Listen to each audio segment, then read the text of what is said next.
Hi, this is Chris with Nightfall Audiobooks, and I have for you something a bit different today. Thrift Store Horror is my collaborator on the channel. I use them for resources on what to read next and how to get books that I'm missing. And in some cases, I'm tracking down the wrong book entirely because it's the UK release and I already have the United States release. Anyway, recommendation was 13 Tales of Horror by 13 Masters of Horror. This is a compilation novel. It's all short stories. I have not read this before, but it came highly recommended by Thrift Store Horror. So we have stories by R.L. Stine, Caroline B. Cooney, Christopher Pike, D.E. Atkins, A. Bates, J. Bennett, Carol Ellis, Diane Ho, Lael Littke, Sinclair Smith, J.B. Stamper, Ellen Emerson White, and Patricia Windsor. Half of these authors have worked with Scholastic and Point Horror in the past. This should be pretty fun. And we all know about R.L. Stine and Christopher Pike, right?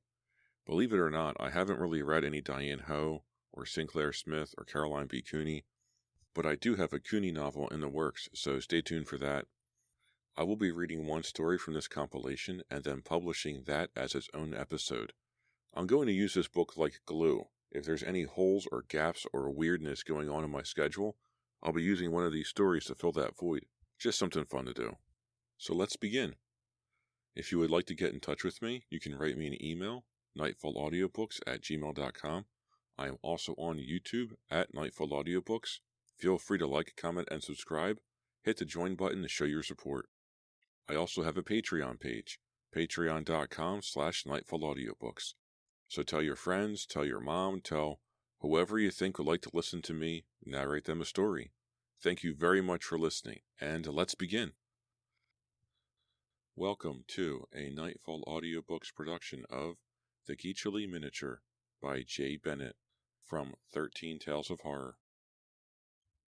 It was past midnight and the orchestra had stopped playing. He got up from his seat at the table in the cafe and walked across the huge Piazza San Marco. He turned and went past the facade of the cathedral, past the Doge's palace, which gleamed white with all its tracery, and then down between the two high pillars to the water's edge. He stopped and looked out at the canals. With his eyes he followed the gliding of a gondola, and then he saw an empty vaporetto, ghost-like and fast-moving, far out in the center of the channel. And he was looking out across St. Mark's Canal to the dim outlines of San Giorgio Island, when a shadow fell across the pavement, and he heard a man's voice. "You American?" Jerry nodded slightly. "Just come to Venice?" The stranger was a tall, lean man with a haunted look in his eyes. Even though the night was damp and hot, he wore a coat and an old hat with the brim turned down. His hands trembled as if he had a fever. Out on the channel, the vaporetto vanished into the darkness. "Been here a few days," Jerry said.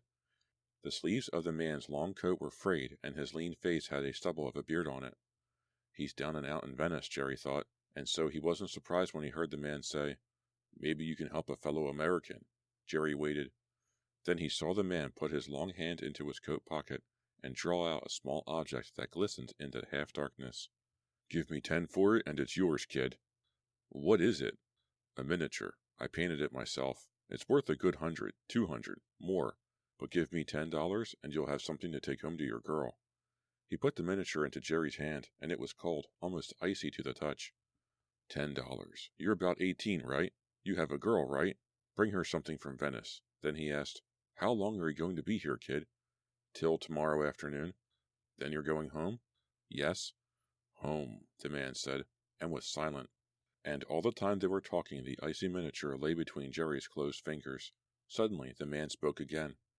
"Give me $10. It'll be the best buy you'll ever make." His hand grabbed Jerry and pulled him into a little pool of light. "Take a good look at it." Jerry lifted the miniature into the spill of light. He saw that it was beautiful. "The Guiccioli miniature," the man said in a hushed voice. "A copy of the Guiccioli miniature. The original is in the Pitti Palace in Florence. I stood there and copied it day after day until they wanted to throw me out. The Guiccioli miniature." It was the face of a very beautiful woman with brown, liquid eyes and auburn hair. Her features were small and perfectly shaped, but it was the eyes that haunted Jerry, the amazing eyes. He looked up slowly, and now the eyes of the man were glittering. "I came here years ago to be a great painter, and I'll soon die, and all I have to offer is a copy. My whole life is nothing but a copy. Nothing. Nothing. Give me $10 for the picture." Jerry looked down again at the miniature, and then, suddenly, with a shock, he remembered. Teresa Guiccioli, Lord Byron, the great romantic poet. The two of them had been in love. Byron must have had the miniature painted to carry with him when they were apart, and so this was Teresa Guiccioli, Byron's Countess Guiccioli. How about it? Jerry hesitated. I've got very little money left myself, he said. I came over here with only a little money. I'm a college student, so you can see His voice trailed off into silence. The look in the man's eyes pierced him. The stranger seemed so desperate, so alone, so filled with dread. He began to plead. The original is priceless. Go to the pity and compare it with this copy. You won't be able to tell the difference. Byron had it painted by one of the great artists of the day. The original is worth $100 grand. $100 grand, kid. And I'm offering it to you for $10. I'm broke. Nobody wants to buy it from me. I need money. I need it badly. Anything I can get. Out on the glimmering canal, the lean form of a gondola wavered into view, and then slowly faded into the darkness. The sound of a boat whistle came from a great distance. It was a haunting, mournful sound. All right, said Jerry. I'll buy it. They moved out of the pool of light, and Jerry gave the man the money. He dropped the miniature into his pocket. It's the best buy you ever made. The man's voice was now mocking and bitter. What are you going to do with the money? Jerry asked. Eat, and then get a ticket out of here. Where to? Where can a doomed man go? The man's eyes glittered and then faded into the darkness. Jerry stood there a long time. Then he turned and made his way back across the great square and past the empty tables of the cafes. He went into a long, gloomy arcade, and from there along the quiet alleys and narrow streets. He passed over a narrow bridge and came at last to his pension, the little boarding house he was staying at. The whole time he walked he felt as if he were being followed. He felt as if a long, lean shadow were walking behind him. He turned to look over his shoulder a number of times on the way. No one was there. There was nothing behind him but the empty alleys and streets, and the night. Jerry Moore went into the pension with its peeling walls and climbed up the dark flight of stairs. He opened the door of his little room and went in.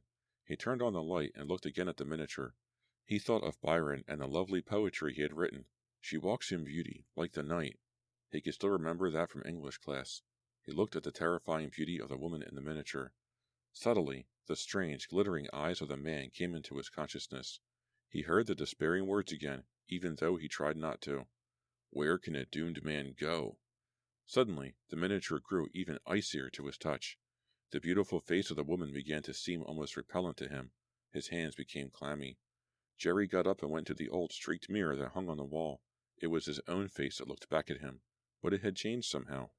His face was now white and drawn with fear. His eyes had become two black pools. Where can a doomed man go? And now Jerry felt that for some strange, inexplicable reason, with the passing of the miniature to him, he, too, had become a doomed man. The painter had passed a curse to him. Jerry turned out the light. He went over to the window and opened it wide. He stood there looking down at the dark waters of the canal. He knew that these were the same dark Venetian waters that Lord Byron had looked into in 1819, when he had first seen the miniature of his beloved Countess, Teresa Guiccioli. Beloved? No. Repellent. Terrifying. Jerry's face was tight with fear. He looked as frightened as the poor painter had looked when they had made their bargain near the canal. Then Jerry shivered slightly and turned away from the window. His sleep that night was restless. He awoke several times. Once he was sure he heard something. He sprang right out of his bed. He stared straight ahead and broke out in a cold sweat. He knew he could not stay in this room any longer. He dressed in a panic. He stood for an instant in the center of the room, stock still, his eyes fixed on the doorknob. He could have sworn that it was beginning to turn slowly. Then he screamed, and the knob stopped turning. After a while, Jerry went to the door. He turned the lock very carefully and very slowly. He opened the door cautiously, an inch at a time. He peered out. The hallway was dim, but he could tell it was empty.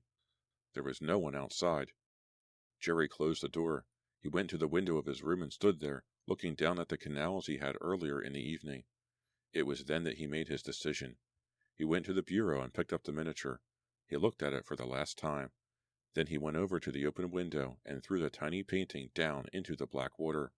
There was a splash, and then a fast silence. And in that silence Jerry felt, for the first time since he had met the mysterious painter, like himself again. He felt as if a great weight had been lifted from him. He was free of the curse, if there was one. Then he began to laugh silently and said aloud, "Silly superstitious fool." He went back to bed. This time he slept soundly and didn't wake until the sun was streaming in through the open window. Just before his plane took off that afternoon, the stewardess came around with a selection of magazines and newspapers for the passengers to read. Jerry took one of the Italian newspapers. He settled back in his seat and began to read it. It always gave him pleasure to speak and read Italian. That was one of the reasons he had come to Italy, to improve his Italian. There was a slight smile of pleasure on his face as he began to read. He slowly turned the first page. Then the smile slowly left his face. He had come upon the picture of a man, the man he had met by the canal, the sad painter. The painter was lying on his back on a cobblestone street, his face turned up to the sky. Jerry read further. The painter had been one of 3 men who had stolen the Guiccioli miniature from the Pitti Palace. Then he had double-crossed his partners and had run off with the treasure. His partners had finally caught up with him in Venice after chasing him all over Italy. The police had captured the murderers and were now searching desperately for the priceless miniature. Jerry slowly put down his newspaper. "Is anything wrong?" the stewardess asked him. Jerry did not answer. This has been a Nightfall Audiobooks production of The Guiccioli Miniature by J. Bennett from 13 Tales of Horror. Hi, this is Chris with Nightfall Audiobooks, and thank you for joining me for my production of The Guiccioli Miniature by J. Bennett. That was really fun. The way that the painter was described, I thought that he was haunted and he was desperate to find someone to buy the miniature, because if he did, it would release the curse. Then I figured it probably drains all your resources while you're at it, so he wasn't able to leave Italy and go anywhere else because he was broke. So he was preying on college kids or tourists or people from out of town, and once they bought the miniature, then they bought the curse. And Jerry thought the same thing. So he takes the miniature, which he thinks is a copy, throws it, gets rid of it, and what he really threw away and lost forever was the real deal. And all that painter was doing was trying to find $10 for a bus ticket somewhere to get away from the police. What a desperate gamble. This read more like a Twilight Zone episode, which has its own kind of quiet horror. I recommend this story. It's a lot of fun. It's a very good short fix for giving you a little taste of horror to get your day going. So what should I read next? I don't know. Send me an email, nightfallaudiobooks@gmail.com. I am also on YouTube at Nightfall Audiobooks. Feel free to like, comment, and subscribe. Any help is greatly appreciated. I also have a Patreon page, patreon.com/nightfallaudiobooks. So tell your friends, tell your mom, tell whoever you think would like to listen to me, tell them tales of horror. Thank you very much for listening, and I will see you next time.